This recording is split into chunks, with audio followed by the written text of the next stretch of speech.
জুলাইয়ের সনদ বাস্তবায়নের ক্ষেত্রে যে গড়িমসি আমরা দেখছি,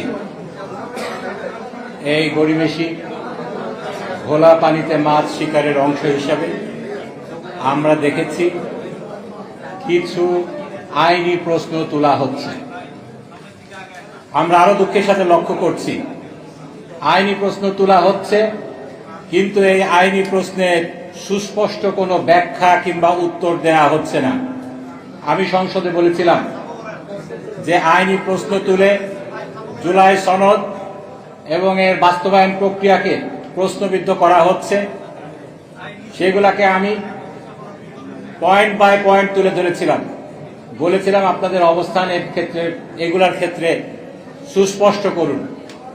এগুলার কিছু জবাব ওনারা দিয়েছেন, যে জবাবগুলা দিয়েছেন সেগুলা প্রশ্নের উত্তর দেওয়ার চাইতে আরো বেশি প্রশ্নের জন্ম দিয়েছে। যেগুলা ইস্যু আমি বলেছিলাম আইনি ইস্যু এখানে আছে। রাষ্ট্রপতির আদেশ আইন কিনা আমরা বলেছি, অনেকেই বলেছেন এটা অবশ্যই আইন। সংবিধানকে যদি আপনারা মানেন তাহলে এটাকে আপনারা আইন হিসাবে মানতে বাধ্য। এরপরে আপনারা প্রশ্ন তুলেছিলেন যে রাষ্ট্রপতির এ ধরনের আইন তৈরির এখতিয়ার আছে কিনা। আমি বলেছিলাম এর সাথে আরো অনেকগুলা প্রশ্ন জড়িত। যদি এখতিয়ার থেকে থাকে, কে তাকে এখতিয়ার দিয়েছিল, কিভাবে দিয়েছিল। আমাদের উত্তর ছিল রাষ্ট্রপতির অবশ্যই এখতিয়ার ছিল, জনগণ রাষ্ট্রপতিকে এখতিয়ার দিয়েছিল এবং জনগণ জুলাই বিপ্লবের মাধ্যমে সংস্কারের প্রশ্নে তত্ত্বাবধায়ক অন্তর্বর্তীকালীন সরকারকে ম্যান্ডেট দেওয়ার মাধ্যমে এই এখতিয়ার দিয়েছিল। এরপরে যে আইনি প্রশ্নটা আসে, আপনারা বলছেন এখতিয়ার নেই, আপনারা বলতেই পারেন, মত প্রকাশের স্বাধীনতা সকলেরই রয়েছে। আমরা বলছি এখতিয়ার আছে। এক্ষেত্রে সংবিধান অনুযায়ী এ ব্যাপারে সিদ্ধান্ত দেওয়ার অধিকার কার। আমরা বলেছিলাম আপনারা যদি সংবিধান মানেন, সংবিধানের 102 অনুচ্ছেদে পরিষ্কার বলা হয়েছে এই এখতিয়ার শুধুমাত্র আদালতের। আদালতে এই কেন্দ্রিক একটি রিট দায়ের করা হয়েছে। সালাউদ্দিন সাহেব বলেছিলেন উনারা রিট করেননি। সেই রিটের ক্ষেত্রে আমরা দেখলাম সরকার দলীয় সকলে সেখানে উপস্থিত হলেন, আইনজীবীরা। ঠিক আছে, আপনারা যেতেই পারেন, রিট করতেই পারেন। এই রিটের পরিপ্রেক্ষিতে একটি রুলও জারি করা হয়েছে, কিন্তু এই আইনটাকে তো স্টে করা হয়নি।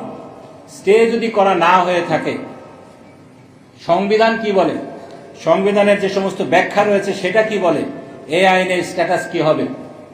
এই আইন যদি স্টে করা না হয়, এই আইনকে যদি বেআইনি ঘোষণা করা না হয়, আলট্রা ভাইরাস ঘোষণা না করা হয়, তাহলে এটা ইন্ট্রা ভাইরাস হিসাবে বিবেচিত হবে। তার মানে এই আইন মানতে সরকার বাধ্য ছিল, রাষ্ট্রপতি বাধ্য ছিলেন। যেই আদেশটি জারি করা হয়েছে সেই আদেশের 8 এবং 10 অনুচ্ছেদ, সেজন্য আমরা বলবো আইনের লঙ্ঘন করে এটার ব্যত্যয় ঘটানো হয়েছে।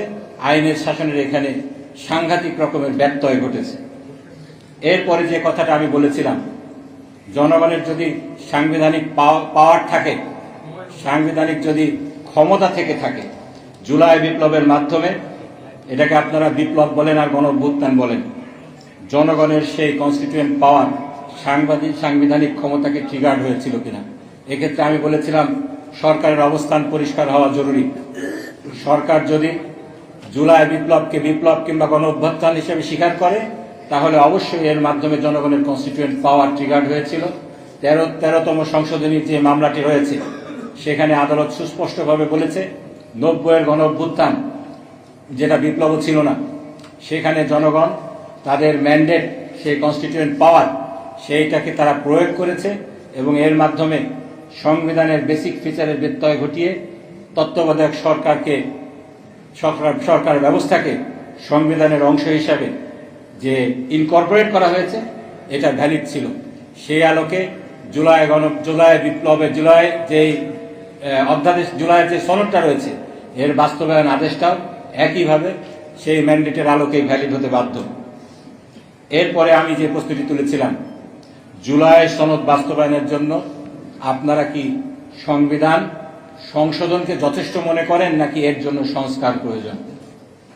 এক্ষেত্রে সংশোধন এবং সংস্কারের বিষয়ে একটি ধোঁয়াশার সৃষ্টি হয়েছে। এটা অনেকে মনে করছেন একই কথা, একই মুদ্রার এপিঠ ওপিঠ। কিন্তু এটি এপিট ওপিট নয়। আমাদের যে প্রচলিত কনস্টিটিউশন ল রয়েছে, সংবিধান কেন্দ্রিক যে লটা রয়েছে, সেই লয়ের আন্ডারে সংসদ চাইলেও 2/3 মেজরিটি থাকলেও সংবিধানের বিশেষ কিছু ফিচার রয়েছে, বেসিক ফিচার, মৌলিক কাঠামো, এটার পরিবর্তন আনতে পারেন না। এ কেন্দ্রিক প্রথম যে মামলাটি হয়েছিল সেটি 8ম সংশোধনীর মামলা, আনোয়ার হোসেন চৌধুরীর মামলা হিসাবে এটি খ্যাত। এখানে যে ঘটনাটি ঘটেছিল, তৎকালীন এরশাদ সরকার 2/3 মেজরিটির বদৌলতে এই আদালতকে, সর্বোচ্চ আদালত, এটাকে ডিসেন্ট্রালাইজ, বিকেন্দ্রীকরণ করেছে। এই বিকেন্দ্রীকরণ নিয়ে একটি মামলা হয়েছিল। সেই মামলায় বাংলাদেশের সর্বোচ্চ আদালত বলেছে এই বিকেন্দ্রীকরণটা অসাংবিধানিক, কেননা এখানে সংবিধানের মৌলিক কাঠামোকে নষ্ট করা হয়েছে। আমাদের জুলাই সনদে কিন্তু সর্বোচ্চ আদালতকে আবার বিকেন্দ্রীকরণ করার কথা বলা হয়েছে। আপনারা যদি সংবিধান সংশোধন করে এটা করতে যান, তাহলে 8ম সংশোধনী অবৈধ হলো কেন? আপনি একই জিনিস আবার কিভাবে করবেন, একই প্রক্রিয়া, এটা তো হতে পারে না। আপনাকে এই জন্য সংবিধান সংশোধন করলে হবে না, সংবিধানের সংস্কার করতে হবে। আরেকটি বিষয়ে জুলাইয়ের সনদে ঐক্যমত্য হয়েছিল, বিএনপির বন্ধুরাও সেক্ষেত্রে তাদের মতামত দিয়েছিলেন যে এটা করা যাবে, করতে হবে। সেটি হলো রাষ্ট্র পরিচালনার মূলনীতি। সনদের 7ম অনুচ্ছেদে বলা হয়েছে এটাকে পরিবর্তন করা হবে। আমরা জানি 5ম সংশোধনীর একটি মামলা হয়েছিল, সেই মামলার রায়ে বলা হয়েছিল রাষ্ট্র পরিচালনার মূলনীতি এটা সংবিধানের মৌলিক অবকাঠামোর অংশ, বেসিক ফিচারের অংশ, এটাকে কোনোভাবেই পরিবর্তন করা যাবে না। এই রায় বলবৎ থাকা অবস্থায়, এই রায়টি হাইকোর্টে রায় হয়েছে, অ্যাপিলেট ডিভিশনে রায় হয়েছে, রিভিউ হয়ে চূড়ান্ত পর্যায়ে অতিক্রম করেছে। এই রায়টা বলবৎ থাকা অবস্থায় আপনারা সংবিধান সংশোধন করে কিভাবে আপনারা রাষ্ট্র পরিচালনার মূলনীতি পরিবর্তন করবেন, এই বিষয়ে আপনারা পরিষ্কার করেননি। প্রিয় সাংবাদিক বন্ধুগণ, এক্ষেত্রে যে কথাগুলো তোলা হচ্ছে, বলা হচ্ছে যে রাষ্ট্রপতির আদেশ দেওয়ার কোনো এখতিয়ার নেই, বলা হচ্ছে আবেগ দিয়ে, জুলাই হচ্ছে আবেগ, আবেগ দিয়ে দেশ চলে না, আবেগ দিয়ে সংসদ চলে না, সংসদ এবং দেশ চলে, সরকার চলে হলো সংবিধান দিয়ে। বলা হচ্ছে অন্তর্বর্তীকালীন সরকারের মৌলিক কোনো বিষয়ে সিদ্ধান্ত নেওয়ার কোনো এখতিয়ারই ছিল না। এমনভাবে সংবিধানটাকে তুলে ধরা হচ্ছে যেভাবে আমরা দেখেছি মুক্তিযুদ্ধের পক্ষের শক্তি বিপক্ষের শক্তি বলে দেশকে বিভাজিত করা হয়েছিল, আজকে সংবিধানের পক্ষের শক্তি এবং বিপক্ষের শক্তি হিসাবে দেশকে আবার বিভাজনের পায়তারা চলছে। বলা হচ্ছে সংবিধানকে ছুঁড়ে ফেলার কথা বলে সংবিধানের বিপক্ষে অবস্থান নেওয়া হয়েছে।